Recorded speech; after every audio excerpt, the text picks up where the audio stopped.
Text book वाली भाषा के बिल्कुल आसान और मज़ेदार तरीके से इन कॉन्सेप्ट्स को समझेंगे। एक नज़र डालते हैं कि आज क्या क्या कवर होने वाला है। शुरुआत होगी लाइट के बेसिक नेचर से, फिर समझेंगे गोलीय दर्पण या स्फेरिकल मिरर्स की बनावट और रे ट्रेसिंग के नियम। उसके बाद देखेंगे रियल वर्ल्ड में इनका कहाँ कहाँ कमाल होता है, इनका गणित क्या कहता है, और आखिर में एक बहुत ही रोचक क्लिफहैंगर पर आकर रास्ता मोड़ेंगे। चलिए शुरू करते हैं। तो आते हैं अपने पहले हिस्से पर, प्रकाश की प्रकृति यानी नेचर ऑफ लाइट। एक बहुत ही बेसिक सवाल से शुरुआत करते हैं। आखिर चीजें दिखाई कैसे देती हैं? गौर करने वाली बात है कि एक अंधेरा कमरा पूरी तरह अदृश्य होता है, लेकिन जैसे ही वहां रोशनी होती है, चाहे सूरज की या किसी बल्ब की, चीजें उस रोशनी को रिफ्लेक्ट करने लगती हैं। और जब ये रिफ्लेक्टेड रोशनी आंखों तक पहुंचती है, तभी सब कुछ साफ साफ दिखने लगता है। बिना लाइट के इस रिफ्लेक्शन के विजन कंप्लीटली इम्पॉसिबल है। अब इन कॉम्प्लेक्स फिनोमिनॉन्स को थोड़ा आसान बनाने के लिए लाइट के इस सीधी रेखा में चलने वाले रास्ते को एक सिंपल रे या किरण के रूप में देखा जाता है। ये एक अकेली रे ऑफ लाइट ही इस पूरे एक्सप्लेनर की मुख्य किरदार है, जो इस सफर को बिल्कुल सरल और आसान बना देगी। बढ़ते हैं अगले पड़ाव की तरफ, स्फेरिकल मिरर्स की बनावट। देखते हैं जब लाइट ऐसे घुमावदार सतहों से टकराती है तो होता क्या है। अगर एक चमकदार स्टील के चम्मच को देखा जाए तो उसमें दो अलग अलग सतह दिखाई देती हैं। एक अंदर की तरफ धसी हुई, जिसे कॉनकेव कहते हैं, और एक बाहर की तरफ उभरी हुई, जिसे कॉन्वेक्स कहते हैं। ये मिरर्स के शेप को विजुअलाइज करने का सबसे बेहतरीन और आम उदाहरण है। इन मिरर्स को ठीक से समझने के लिए एक शेयर्ड वोकैबुलरी का होना बहुत जरूरी है। कुछ टर्म्स हैं जो बार बार आएंगी, जैसे पोल, जो सरफेस का सेंटर है; सेंटर ऑफ कर्वेचर, उस पूरे गोले का सेंटर जिसका मिरर एक छोटा सा हिस्सा है; प्रिंसिपल एक्सिस, एक सीधी लाइन जो इन दोनों के बीच से गुजरती है; और प्रिंसिपल फोकस, जहां समांतर आने वाली किरणें एक साथ मिलती हैं।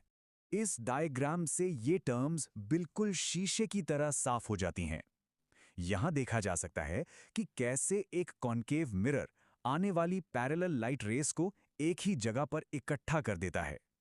उस एग्जैक्ट पॉइंट को प्रिंसिपल फोकस कहते हैं, जहां रोशनी इतनी कॉन्सेंट्रेट हो जाती है कि वहां सच में काफी गर्मी पैदा हो सकती है। अब आते हैं तीसरे हिस्से पर, रूल्स ऑफ रे ट्रेसिंग। यानी जब रोशनी आईने पर पड़ती है तो वो किन रूल्स को फॉलो करती है। स्फेरिकल मिरर्स से टकराने के बाद लाइट हवा में तीर नहीं चलाती, बल्कि चार बहुत ही स्ट्रिक्ट नियमों का पालन करती है। पैरेलल आने वाली लाइट हमेशा फोकस से गुजरेगी, और फोकस से आने वाली लाइट पैरेलल हो जाएगी।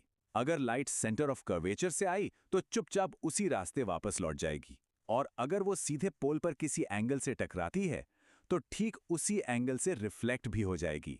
इन चार रूल से ये पता लगाना बच्चों का खेल हो जाता है कि इमेज एग्जैक्टली कहां बनने वाली है। पहले रूल का ये प्रैक्टिकल नज़ारा सच में दिलचस्प है।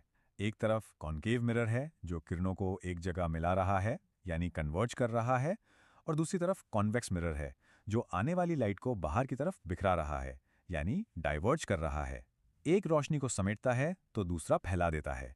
चलिए थ्योरी से बाहर निकलकर चौथे हिस्से पर आते हैं। देखते हैं इन मिरर्स का हमारी रियल वर्ल्ड में क्या असली उपयोग है। इस टेबल पर गौर करने से एक बड़ा ही मजेदार पैटर्न नजर आता है।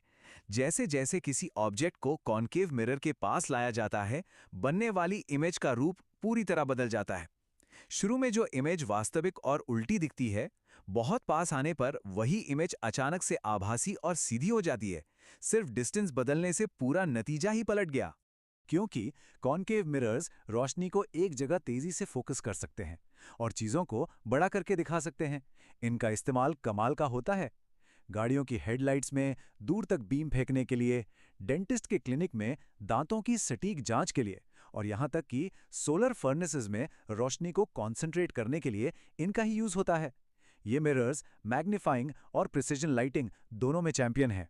दूसरी तरफ कॉन्वेक्स मिरर्स का व्यवहार काफी प्रिडिक्टेबल और एक तरफा होता है। इनके सामने किसी भी चीज को कहीं भी रख दिया जाए, नतीजा हमेशा लगभग एक जैसा होगा। इमेज हमेशा वर्चुअल, इरेक्ट और साइज में छोटी ही बनेगी। इनकी ये स्थिर प्रकृति ही इनकी सबसे बड़ी ताकत है। आखिर इमेज साइज में छोटी क्यों हो जाती है? इस रे डायग्राम में इसका जवाब छिपा है। रिफ्लेक्ट होने के बाद लाइट रेज बाहर की तरफ फैल जाती हैं, और जब इन फैलती हुई किरणों को हाइपोथेटिकली पीछे की तरफ बढ़ाया जाता है तो वो एक बहुत ही छोटे से पॉइंट पर मिलती हुई लगती हैं। बस इसी वजह से बनने वाली इमेज का आकार सिकुड़ कर छोटा हो जाता है।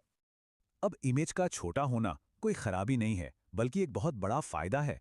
इसी वजह से इनका इस्तेमाल गाड़ियों के रियर व्यू मिरर्स में किया जाता है। ड्राइवर को अपने पीछे का बहुत बड़ा हिस्सा उस छोटे से आईने में इजीली दिख जाता है। या फिर सोचिए, किले की दीवार पर लगे एक छोटे से आईने में पूरे ताजमहल का व्यू कैद हो जाना, है ना हैरात अंगेज। पांचवें हिस्से का रुख करते हैं, दर्पण का गणित। अब इन विजुअल डायग्राम्स को मैथमेटिक्स और इक्वेशंस में तब्दील करने का वक्त आ गया है। कैलकुलेशंस करने से पहले एक यूनिवर्सल सिस्टम की जरूरत होती है। यहां आता है न्यू कार्टेशियन साइन कन्वेंशन। इसमें मिरर के पोल को एकदम ओरिजिन या सेंटर पॉइंट मान लिया जाता है, ताकि सभी डिस्टेंसेस का हिसाब बिल्कुल सटीक रहे। बिना इस फ्रेमवर्क के कैलकुलेशन हमेशा उलट-पुलट ही होगी। और इस सिस्टम के बाद सामने आता है ये शानदार मिरर फॉर्मूला। ये एक अकेली इक्वेशन ऑब्जेक्ट की दूरी, इमेज की दूरी और फोकल लेंथ को आपस में जोड़ती है। इसका सीधा सा मतलब है कि अगर इन तीनों में से कोई भी दो वैल्यूज पता हो तो तीसरी मैथमेटिकली खुद बाहर निकल आती है। इसके अलावा एक और मजेदार कॉन्सेप्ट है, मैग्निफिकेशन या आवर्धन। ये सिर्फ साइज कंपेयर नहीं करता है। इसके फॉर्मूला में लगने वाला माइनस या प्लस साइन हमें सीधे बता देता है कि इमेज असल दुनिया में बनी है या शीशे के पीछे वर्चुअल दुनिया में। अगर वैल्यू नेगेटिव आती है तो समझो इमेज रियल है, और अगर पॉजिटिव है तो वर्चुअल। मैथ खुद चीख कर बता रहा है कि इमेज कहां है। और अब आते हैं अपने आखिरी और सबसे रोचक हिस्से पर, द रिफ्रैक्शन क्लिफ हैंगर। यहां से कहानी एक बिल्कुल नया मोड़ लेती है।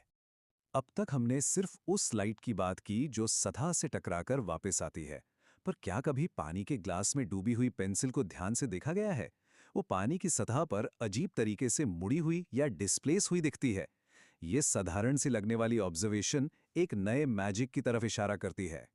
तो आखिर होता क्या है जब लाइट की रे टकराकर लौटने के बजाय किसी नए पारदर्शी माध्यम जैसे हवा से पानी में चली जाती है? वो अपना रास्ता मोड़ लेती है, और इसी फेनोमेनन को रिफ्रैक्शन कहते हैं। पर लाइट मुड़ती क्यों है? इस मुड़ने के पीछे का फिजिक्स क्या है? ये एक ऐसा दिलचस्प सवाल है जो आगे जानने की उत्सुकता को और बढ़ा देता है। जवाब जानेंगे किसी अगली चर्चा में।